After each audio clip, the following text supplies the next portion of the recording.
nuestra bandera.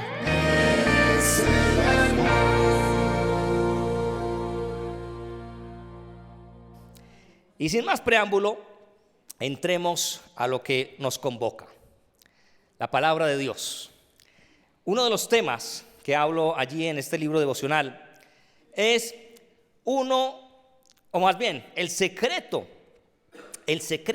para una vida de prosperidad. ¿A cuántos les gusta una vida de prosperidad? Amén. Creo que todos, ¿no? Todos tenemos ese sueño de seguir avanzando, crecer. Todos esperamos que cada día podamos tener un mejor modo de vida.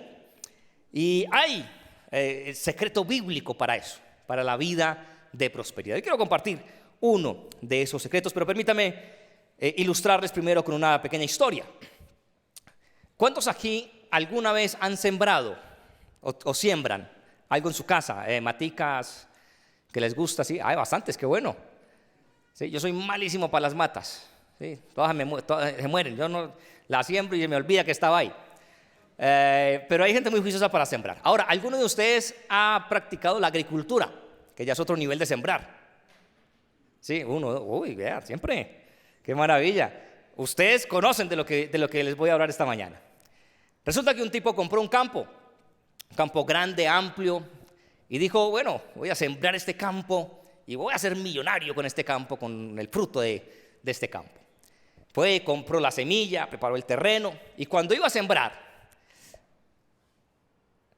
escuchó la noticia en Caracol de que el fenómeno del Niño estaba agresivo, mucho sol.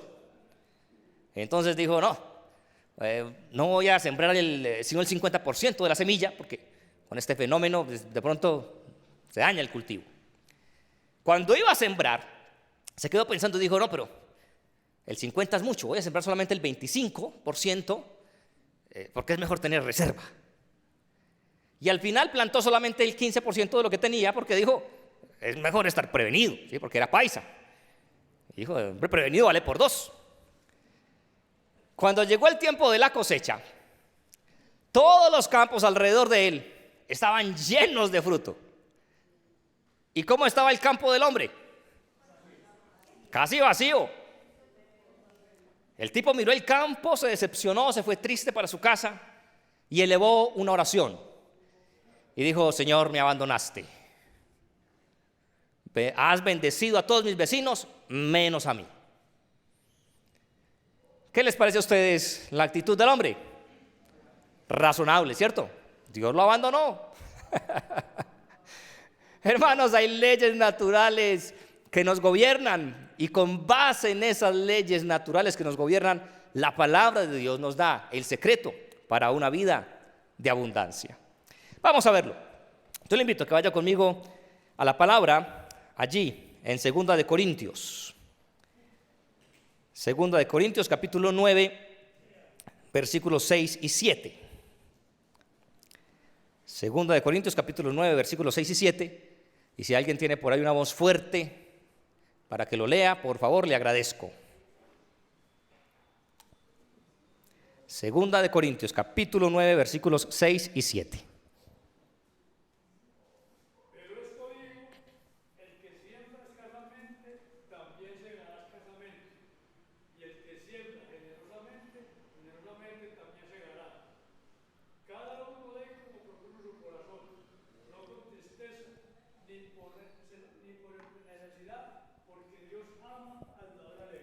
Amén. Muchas gracias, mi hermano.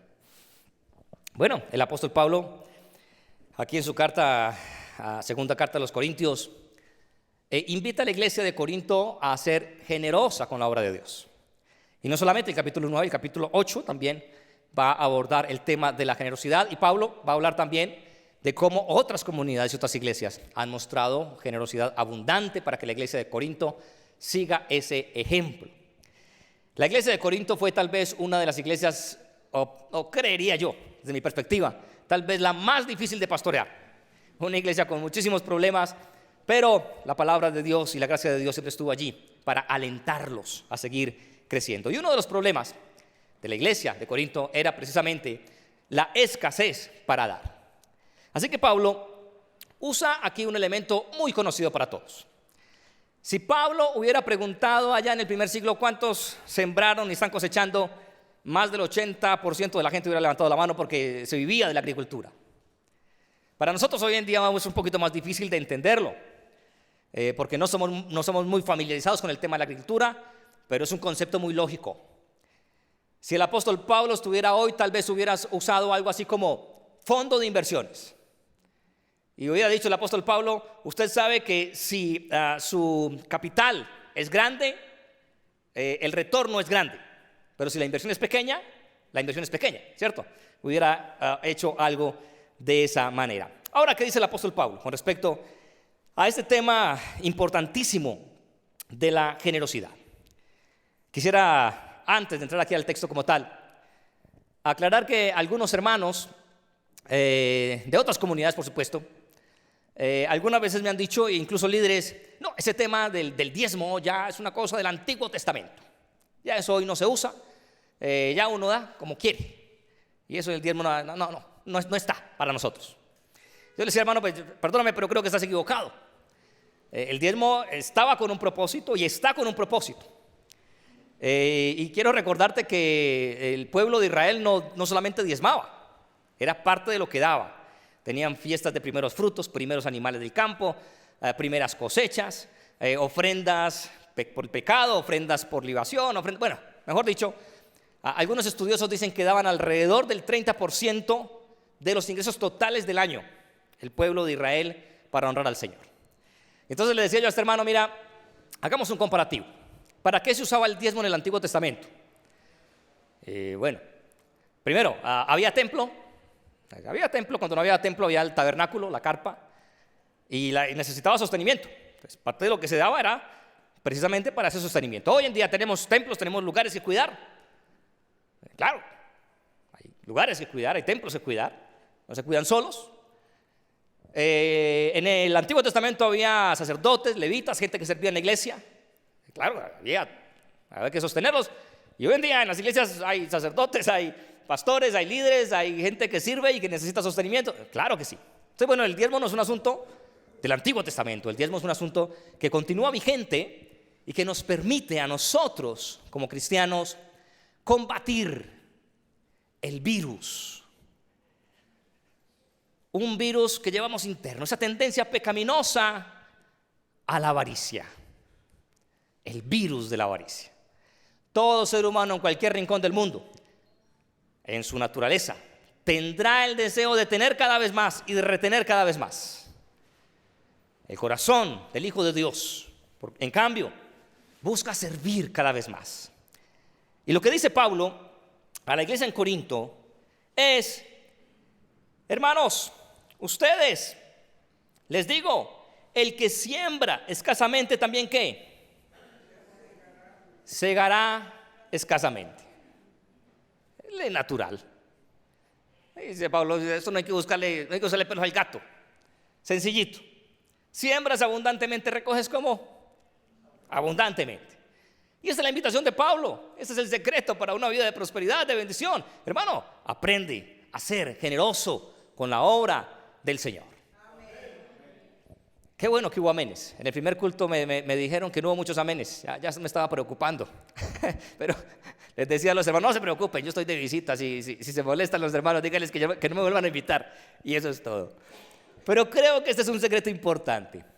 El secreto de ser generosos con la obra de Dios, porque se devuelve en generosidad y en bendición para nosotros. Hay que ser generosos. Tal vez ustedes conocen la historia de Stanley Tam. ¿La han oído? ¿Algunos aquí? ¿No? Bueno, esto es historia patria y historia de iglesia con fraternidad.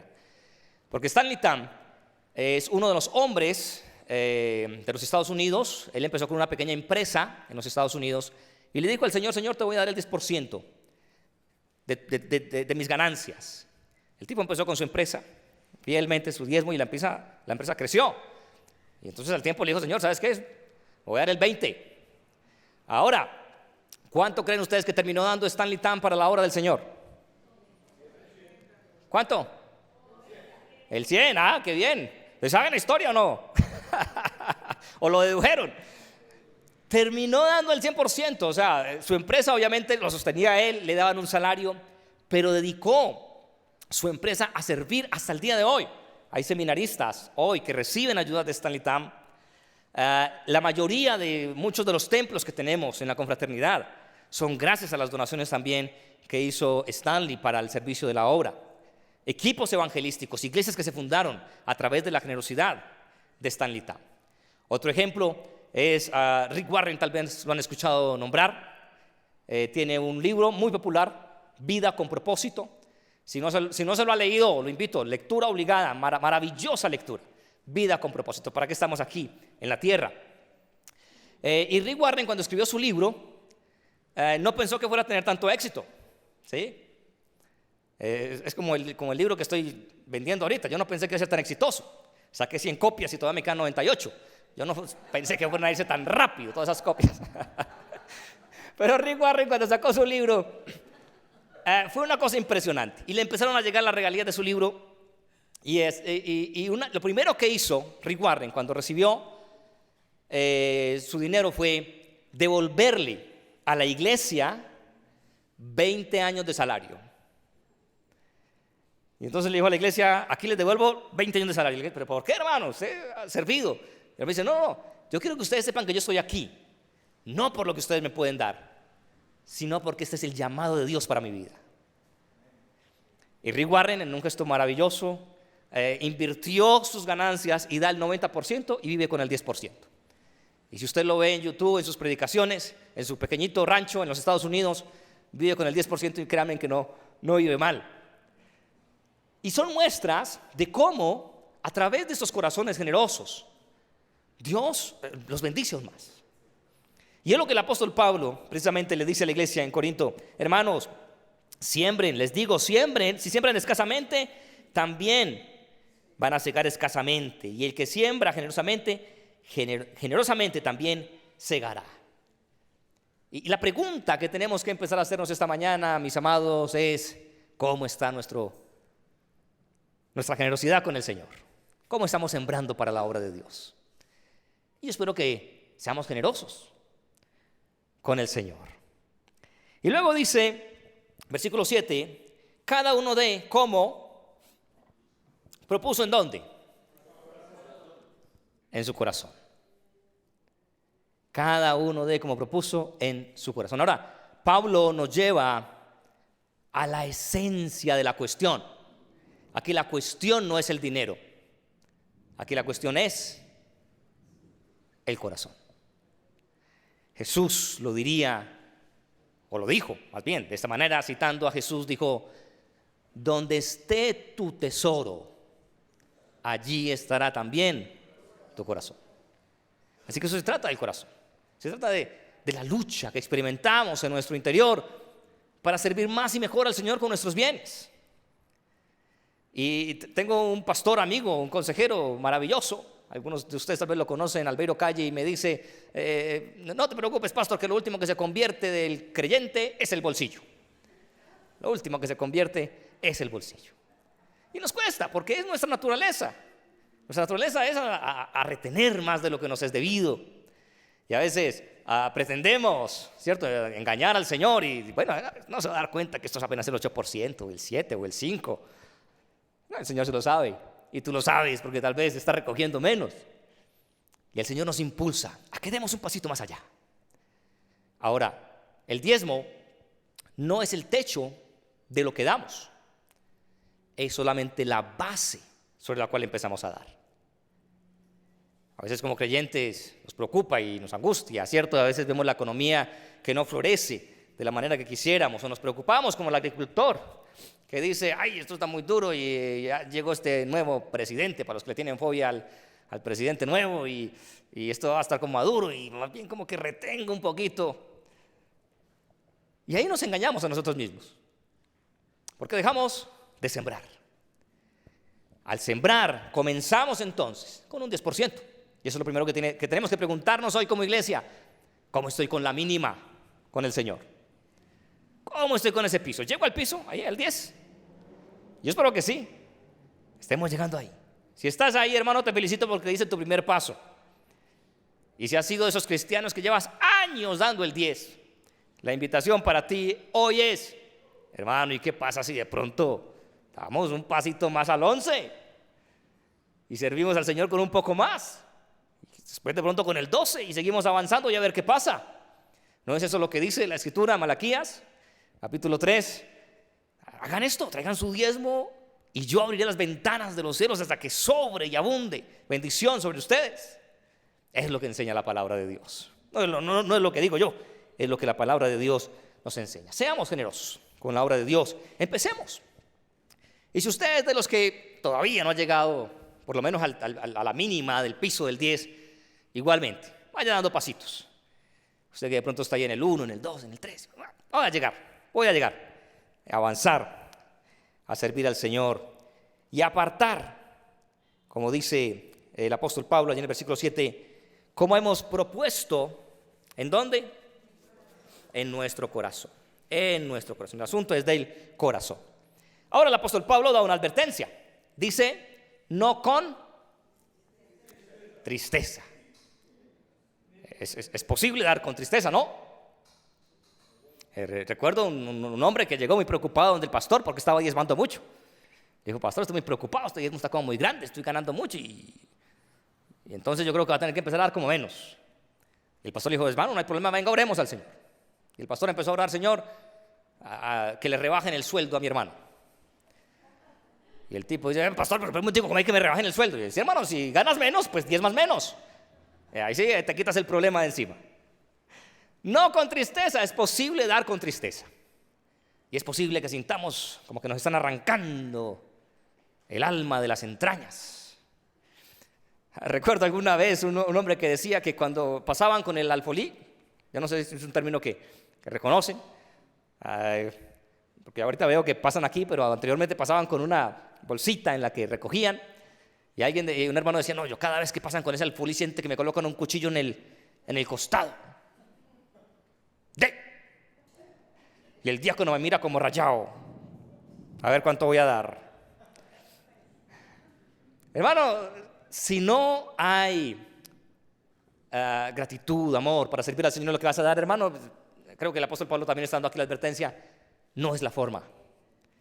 Si no estás preparado para dar, ora al Señor. Señor, ayúdame a entender las dinámicas de tu reino, de cómo sembrar en este sentido para que haya también bendición sobreabundante en mi vida, pero que no lo haga con tristeza, que no lo haga con pesar, sino con alegría, porque el dar al Señor es un gesto de amor. Aquí me imagino que algunos de ustedes se han enamorado alguna vez en la vida. ¿Sí se han enamorado alguna vez en la vida? Yo espero que sí. Y si usted se ha enamorado alguna vez en la vida, ha hecho todo lo posible para darle un buen regalo a la persona que ama. Un enamorado, qué bueno.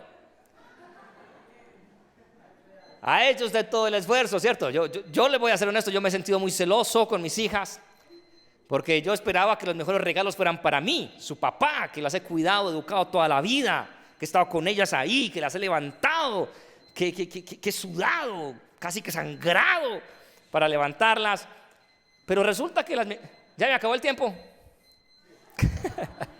Eso no es la alarma.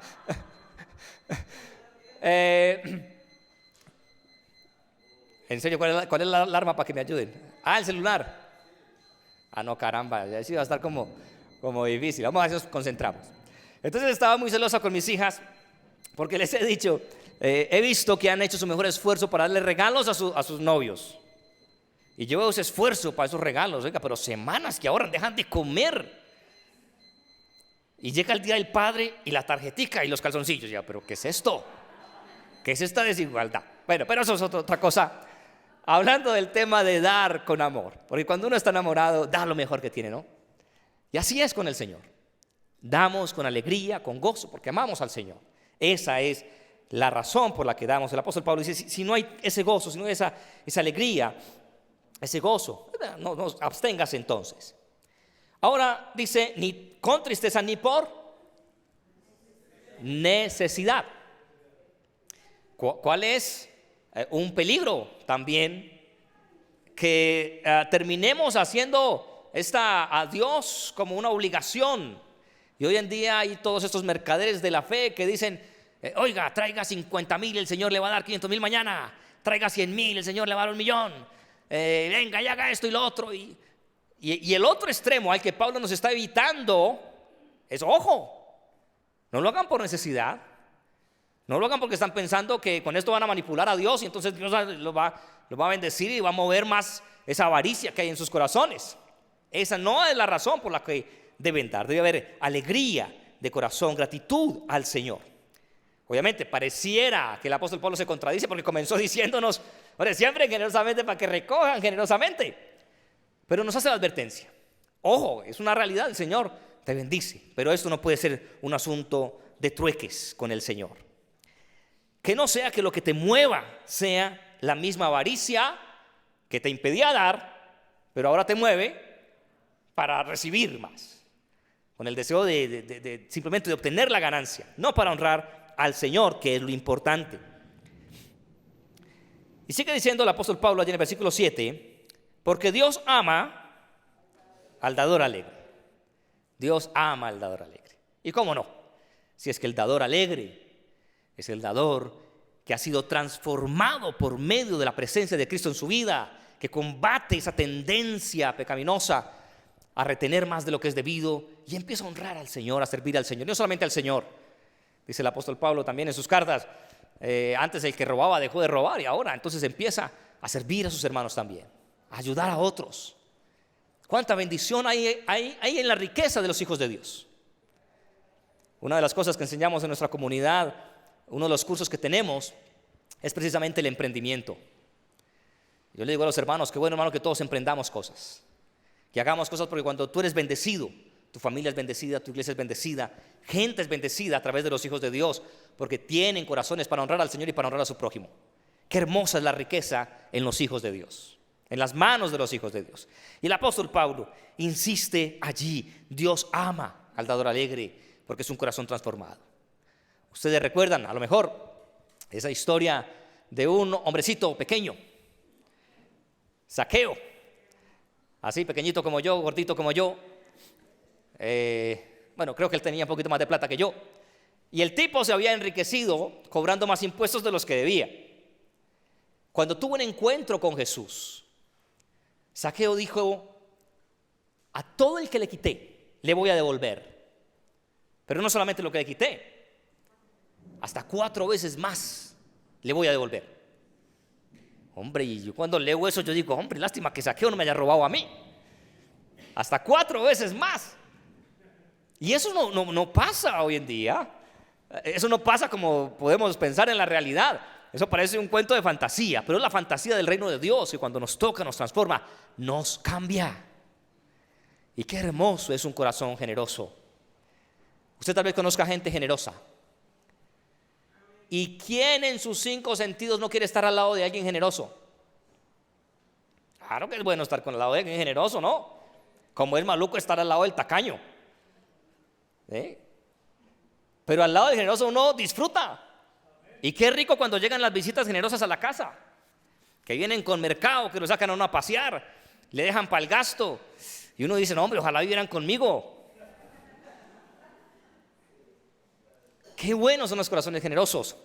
Y nosotros tenemos que aprender a ser generosos. Y en la generosidad está esta clave maravillosa de una vida en prosperidad. Dios ama al dador alegre. Mis amados, ¿qué tal si oramos esta mañana? Voy a invitar a mi esposa para que me acompañe. Cantemos esta mañana y le digamos al Señor, Señor, todo es tuyo, todo te pertenece, todo es de mi Cristo. Que a Él sea la gloria, la honra. Y que en la medida en la que avanzamos en nuestra vida cristiana, podamos recordar a quién le servimos con nuestros bienes. Porque somos mayordomos, todos nosotros somos mayordomos, temporales. Porque óigame lo que le voy a decir, puede que le suene rudo, difícil, pero nos vamos a morir un día. Y la muestra de que usted es mayordomo es que no se va a llevar nada. Todo lo deja aquí y todo sigue siendo del Señor, del dueño de todo. Lo mismo que le decía o le digo a mis hermanos en la comunidad de la iglesia donde sirvo. Les digo, hermanos, yo soy pasajero, yo soy un mayordomo en la iglesia, yo sirvo por un tiempo, después vendrán otros. Otros nos bendijeron antes. Gente sirvió con sus bienes y disfrutamos de estos lugares para honrar al Señor. Les digo, hagamos lo mejor que podemos y demos lo mejor que tenemos para honrar al Señor, para que este lugar honre al Señor, y cuando nos vayamos, siga honrando al Señor y sigan sirviendo para que otros sean bendecidos. De eso se trata el reino de Dios.